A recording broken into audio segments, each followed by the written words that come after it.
Good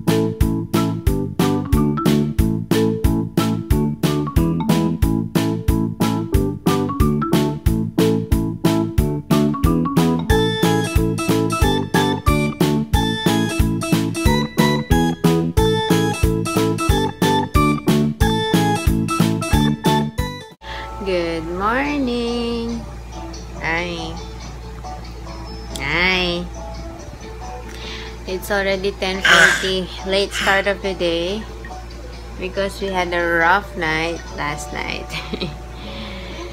Si Zeb nagsuka on the bed dahil nung umiyak, dahil pinapatulog ko na nung pinatay ko na yung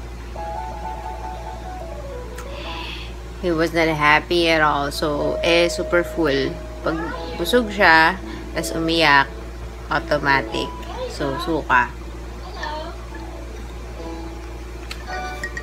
And then, so, hindi kami makatulog sa... wait. I'll give you. Hindi kami makatulog sa bed kasi nga, basa.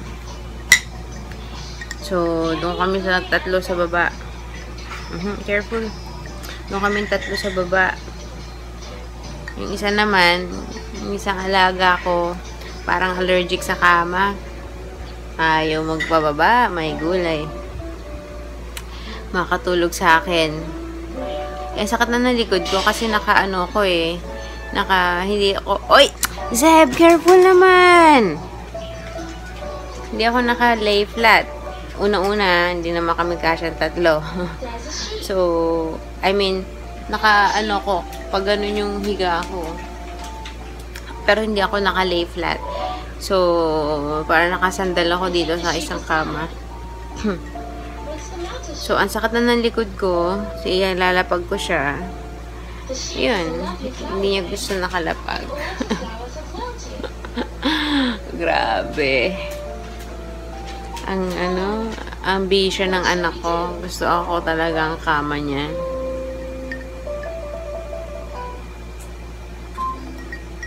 So yun, we had to extend. Ito naman, aga nagising ni Seb, 6:30. So, nilabas ni Seb. Tinry niya patulugin ulit. Hindi na makatulog. Kami ni Zach, nag-continue ng tulog. Ewan ko, pag ganitong umaga, hapon, pwede naman siya matulog mag-isa sa kama. Pero pag sa gabi, ayaw niya. Gusto niya nasa akin. Bakit ganon? Well, although minsan sa tanghali din niya, pahirap. Pero ito kasi, kakalapag ko lang dyan kasi bumangon nga ako dahil kinuha ko to si Zeb kaya sa kwarto ni Sel. Namimiss ko na. Tsaka, nagpagawa nga ako iced tea dahil I'm so thirsty. Hello. Anyways, good morning. Say good morning. And see you guys later. Hi. Hi. Sinong 1-month-old today? Huh? Sinong 1-month-old today? You're 1-month-old today, baby. Well, technically, kung based on the weeks, nung Tuesday pa lang 1 month na siya. Careful. Pero, syempre, based on the date, today is October 8. So, yeah. Mamaya magpapansit kami. Nakalimutan ko nga bumili ng cake kahapon. Ewan ko lang kung bibili si mama ng cake. Pero magpapansit kami later. Later, alligator. Oo. You kiss baby na lang. You greet him happy 1 month. Happy 1st month, baby. Oo. Sus naman. Okay, thank you, kuya. Kiss. Kiss. Careful. Kiss, baby. Naman si Zeb. Careful naman. Mamaya pala, magpapansit kami. Pansit bihon. Nagpabili ako kay mama ng sahog. Pang pansit. For babies, 1 month. I don't know lang kung bibili si mama ng cake. Kahapon, sabi ko, bibili ako ng cake. Parang, doon sa, remember yung San Rival? Ano yung Brasa de San... Remember yung Brasa de San Rival? Kaso, hindi kami dumaan doon sa cake shop na yun eh. Tapos sa Alabang Town naman, wala sa isip ko kasi sobrang pagod na ako kakarga kay baby. Hindi ako nagdala ng carrier. So, yun. Ewan ko lang kung bibili si mama ng cake. Kasi kung bibili yun, panigurado yung Goldilocks lang na chocolate. Ayoko na nun. Suwa na ako dun. Tapos, ano yun? Ayun, before I forget nga pala, mag-shoutout na ako kasi noong isang araw nakalimutan ko, si Shell nagpapa-shoutout. Hi, Shell! Si Shell ng Highly Favored Vlogs. Nag-vlog din siya. Yung kasama nila nila Perfecta nung pumunta dito. So, ayun. Tapos, si Sis Ruby May, tama. Nag-comment siya sa vlog. And, si Sis Michelle Angeline Lau. And, quiet, Zeb. Si Sis Michelle Angeline Lau and her daughter Nicole. Nagre-request siya na mag-Q&A video daw ako. Sabi ko, I would love to. Kaso, wala naman nag-Q sa akin. Wala naman nagtatanong. So, kung meron kayong mga gustong sagutin ko for Q&A video, let me know. Lagay kayo sa baba ng mga questions nyo. Kung wala, okay lang naman din. Parang hindi ganun kasi ka-interesting yung buhay ko, no? Kaya walang gusto magtanong. Anyways, so yun. Ano oras na ba? 11:15. Mga 11:30, papaliguan ko na si Bye. Gusto ko siyang i-photoshoot. Wala naman akong white na white na tela eh. Gusto kong background niya white. Tsaka yung camera pala, hindi ko alam kung may battery pa. So, yeah. Layers. Kain tayo pansit. Happy birthday, baby. Wait lang. Wala pa akong ligo-ligo eh. Happy birthday, baby. Happy 1 month, baby. Hey, guys. Hi, Zeb. Hi, Zach. Ang itim naman talaga niya. Hindi talaga ako makaget over. Ba't ang itim mo, Zeb? Ay, Zach. Ano ba naman? Ano to? Yeah. Uy, naku. Matapos ka lang maligo. And, yeah, it's 5:25. Chuchut. Huwag ka na umiyak. Please. And, ayun. Na-vlog ko naman yung handa. Konti lang naman. Hindi na ako nakabili ng cake kasi natamad na rin ako lumabas kanina. So, bawi na lang ako next month for the cake. Tapos, yun. We just had pancit and pichi-pichi. Tapos, ayun.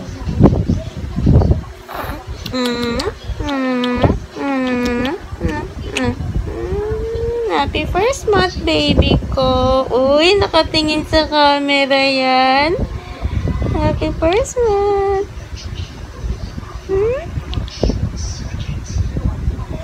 Ayun lang. Grabe, nang bilis ang panahon. Ang bilis ng 1 month. So, before you know it, October 22 na. Nandito na yung passport mo. Ay!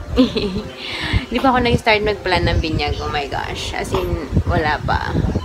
Parang medyo relax ako ngayon kasi kung dito lang sa simbahan sa amin, madali lang. Yun na lang, reception na lang. Guest list. I still have yung record ko ng... Okay. I still have yung record ko ng guest list ng binyag ni Zach. So, most probably same people naman yung mga invitahan ko, yung mga same ko mag-anak. So, yeah. Okay. You want to dede na? Dedehin ko muna ito. Dede ka muna. Okay. Hey guys. Wala na. Hindi na ako nakabangon dito. Sobra. Sobra. Literal. The whole day ko siyang karga. Ilalapag ko saglit. Iyak. May allergy sa kama. Sabi ko, bakit may pako pa yung kama? Parang sakit siya. Oh God. Mommy, don't talk about me. Kanina, sarap ng tulog niya. Ang himbing-himbing. So, nakadapa siya. So, tinry ko siyang i-transfer sa kama na nakadapa din. Since, yun yung favorite position niya eh. Kahit naman si Zeb nun, mas mahimbing ang tulog pag nakadapa. Wala. Hindi effective. Ay, grabe. Ito naman yung palapag ang bata at nakakain ako ng dinner ng matiwasay. Madalang na lang ako nakakain ng lunch or dinner na hindi ko bit-bit to eh. Bit-bit ko rin to hanggang pagkain. Anyway, alam nyo ba may kikwento ako sa inyo? You remember the nakwento ko last week ba yun na si Sel, yung yaya ni Zeb, halis na. So, meron siyang nirekomenda kapitbahay nila sa probinsya. Ayun, meron siyang nirekomenda. So, no 3 days ago or last week ba yun? Basta a few days ago, pinadalahan na binigyan ni mama ng pera si Sel para ipadala doon pang pamasahe papunta dito. So, pinadala na. Tapos, basta, nung una, akala pa ni Sel, naloko siya kasi, ang alam niya nasa probinsya, tapos may nakausap na wala doon sa probinsya, nandito doon sa Manila. So, end up, nandito pala sa Manila, nasa may Caloocan. Excuse me. Yung asawa dito rin tatrabaho sa Manila. Construction. So, So, yun. Ewan ko, doon pa lang parang may medyo off na bakit sanabi na sa probinsya, tapos end up na dito sa Manila or something like that. So, yun. So, basta nakaka 3 days na siya dito kahapon. 3rd day niya na. Tapos kagabi, after kumain ng dinner, after nilang kumain ng dinner, kasi si Sel, pagkatapos niya kumain, pinapaliguan niya si Sebe. So, pinaliguan niya si Seb, tapos pumapasok niya dito sa room. Tapos, meron pa kami isang kasambahay, si Jen. Si Jen ang naiwan with, ano ang pangalan nun? Rachel. And then, so, pagkatapos kumain, sabi ni Rachel, 23 years old, pero may 3-year-old na anak. Sabi ng Rachel, papaload lang daw siya lalabas. Hindi na bumalik. Hindi na bumalik si Ate Rachel. Wala siyang dalang gamit. Wala siyang dalang kahit anong gamit. Tapos, yun lang. Sabi ng kapatid ko, nawalan siya ng pera. Nawalan daw siya ng pera na 5,000 at saka nahigaw. Hindi, kami ngayon ng kapatid ko eh. Cold war kami. Hindi kami nagpapansinan dahil may something. So, hindi kami nag-uusap. So, kinuwento lang sa akin nila Sel. So, yun. Ayun. Kasi, yung kapatid ko, graveyard, diba? Panggabi yung work niya. Hindi ko na lang kung paano nasimplihan na pumasok dyan sa kwarto. Umalis kapatid ko mga 7 o'clock. I don't know. So, yun. Tapos ngayon, hindi na rin nila makontakt sa Facebook. Kasi dati, ngayon ang mga diba? Hindi rin magpapapigil. Ito nga si Sil. Minsan sa Facebook ko pa kachat eh. Pag nandun siya sa kwarto, imbis na tatawagin ko, i-message ko na lang sa Facebook. So, yun. Yun ang kaganapan. So, sabi ng mama ko, since rekomendasyon yun ni Sel, yare ang 2,000 na itakbo na yung, sabi ko baka kinuha lang yung pamasahe na 2,000, no? Tapos ayun pa, buti dito sa kwarto, yun na nga sabi ko, di ba umalis kami kahapon, tapos sabi ko kay Sel, tinanong kasi ako ni Sel, alam niyo, ate, may nawawala ba dito sa kwarto mo? Sabi ko, wala naman, kasi ang important lang or ang pwede lang manakaw is the iPad, yung isang cellphone ko, yung iPhone 5 nga ba yun, no? iPhone 5 ko. Yun lang. Which is, hindi ko kasi, syempre, nandito siya sa bahay kahapon. So, yun lang naman yung pwede niya makuha, which is nandito. Sabi ko, bakit pumasok ba dito sa room? Sabi niya, inutusan daw kasi ni Sel kahapon kumuha ng diaper ni Zeb. Although, habang kumukuha, nakasilip si Sel din sa bintana kasi tuturo niya kung nasa yung diaper, diba? So, buti na lang. Ganun. So, hindi ko alam paano niya nasimplihan yung sa kapatid ko. Ay, ang hirap talaga. Ang hirap ngayon kumuha talaga. Kaya I'm hoping and praying sana wag na lang umalis si Sel. Sana magdalawang isip siya. Kasi okay na sila ni Zeb. Magkasundo sila. Mas magkasundo sila kaysa kay Jen, yung isa nga namin. Mas bata yun eh. Ilan taon ba to? Nakalimutan ko. Basta mas bata kay Sel. Si Jen naman kasi anak ng kasambahay nila Ate Che. 10 silang magkakapatid. And yung mga matatanda na lahat na mamasukan. If I'm not mistaken. So, yun. Kaya I'm hoping sana huwag na siyang umalis. Anyways, sige. Mamaya mag-good night ako pag nandito na si Zeb para nasa vlog siya. Wala siya masyado sa vlog, you know, kasi nai-stress ako pag dalawa sila nandito sa kwarto. Ang likod. Minsan ko na nga lang maibaba si Zach ng ano yung matiwasay. Tapos guguluhin pa ni Zeb. Kahit sa crib ko ilagay, inaakyat ni Zeb yung crib. So, wala kaya, ano ngayon, madalas ngayon, kinukuha ni Sel eh. Lalabas sila, or minsan doon sa kwarto nila. So, yun. Anyway, pinapakain pa si Sel, kaya mamaya pagbalik, pagkatapos niya maligo. And then, I'll say goodnight. Okay? Hi, Kuya Zeb. Hi, Kuya Zeb. Yes. Tinag pa din ang bata. Oh, stripe on stripe, oh. Kay Zeb to. Cute. Favorite ko tong suot ni Zeb ng baby siya eh. So, yan. Napaman. Kaya nga medyo, medyo kupas na yung fighting niya. Pero, still okay. So, cutie pie. Newborn size, kaya parang saktong-sakto. What? What is it? Huh? Baby? Let's say good night, ma.